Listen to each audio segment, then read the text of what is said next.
ไม่สูงค่ะในตอนในเดือนเอาพี่น้องค่ะมาถอมมาเลยเพี้ยนโดยเกี่ยวเลยลองเจอแมงตั้งเป็นหนีป่านะคะเอามาเหลียวก็แพ้ไว้ดีในเมืองอินเดียลงปองจึงละลายเมืองค่ะเพิ่นก็อ่อนกันออกมาปันฟ้างเตือนถึงปันก้นหวานก้นเมืองไผ่มันนะคะเอาเปซ้ำว่ามันอำไปถึงมาในปืนที่อันเฮาคาอยู่ว่าในเซตาก้วยกาวาการที่เฮาคาเฮ็นฮู้ไว้เฮกลางไว้ในลีเลอเซเปิ้นยาวในออเจอแมงตั้งเป็นอันในลีโกไว้หนังเก่าย้อนก็เปว่า อำไปมียารักษายาแห้กังก็อำไปมีสังวาติดจับยาป้อเนี่ยจึงตื้อตั้งอันที่เตจังเป็นแห้งและถึงสายใจในมีสูงไว้เฮ็ดจังไหนออกกำนั้นแลอันเฮาคากึ่งดีไลฮู้และฟังในแท้ก็ในหนึ่งค่ะอย่าไปกินหมากไม่หมากดอกอันมีควายแมงมีควายสัตว์ครบไว้อำนั้นก็หมากไม่หมากดอกที่อันมันคงมีไว้อยู่เนอลิ้นนะคะข้อที่สองค่ะให้เงิ่งลองกินน้ำทานนะคะเนาะ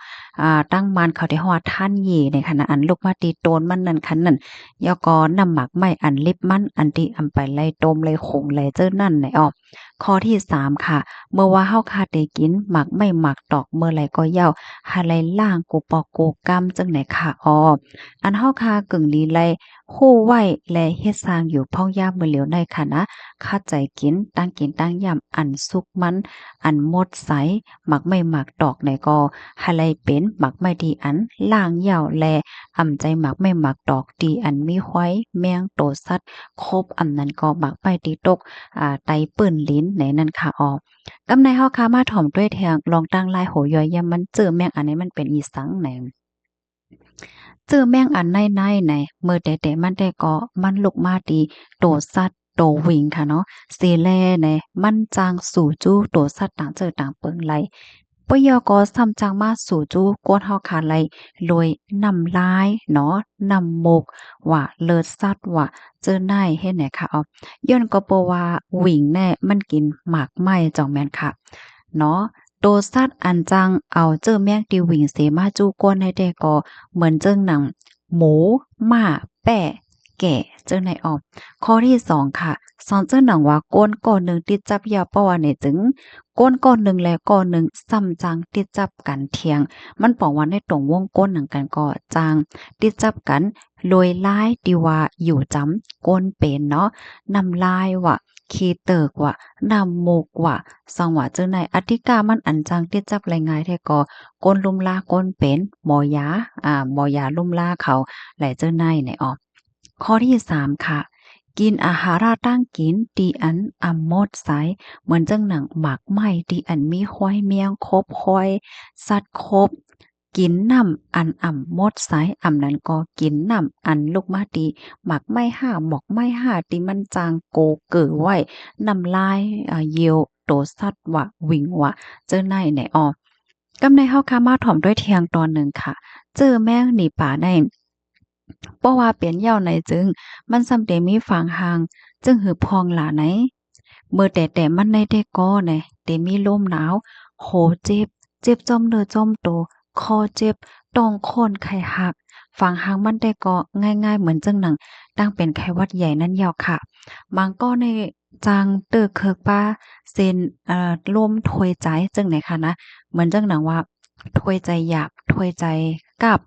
เตอเคิกป้าปอดและจังไหนก็จางเป็นไรครับที่สามไหนก็จางเตอป้า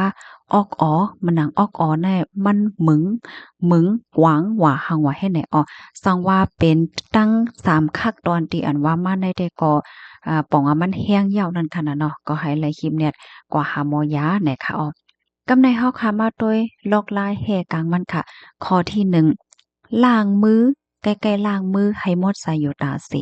ล้างมือโดยสับเปียว่าแอลกอฮอล์ว่าเจ้าไหนเนี่ยอ๋อเมื่อเฮาคาวกว่าในแก่กลางเปิ้นกว่านอกเฮิรนและเจ้าไหนก็ให้แลใส่ปันพาต้มส้มค่ะที่สองอย่าเป๊กว่าเตอโตซัดอันอำอยู่ลีเนาะเหมือนจังหนังวิ่งว่าหมูว่าแป้ว่าแกว่าม้าว่าสังว่าจังเนี่ยค่ะพอเฮาหันตัวสัตว์ที่มึงไว้เหมือนใครอยู่ลีเนี่ยเฮาอย่าไปกว่าเตออย่าไปกว่าจำในออมย่อก็ให้เงิ่งอย่าไปกว่าในปื้นตีอันมีวิ่งน้ำในออมข้อที่สามค่ะ อย่าไปกินหมักไม่หมักดอกตีอันมีควายเมียงตัวสัตว์คบไว้นั่นล้าๆไหนออกค่ะข้อที่สี่ค่ะให้เฮาคาต้องไว้ว่ากินข้าวไม้ผักไม้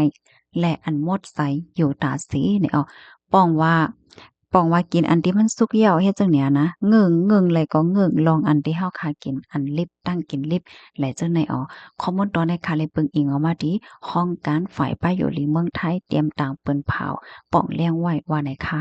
ย้อนให้พี่น้องค่ะเขาลอดเพศกันเสกำไหนค่ะเนาะมือไปเป็นในเฮาคาเฮกังไลค่ะเมืองเฮาคาใน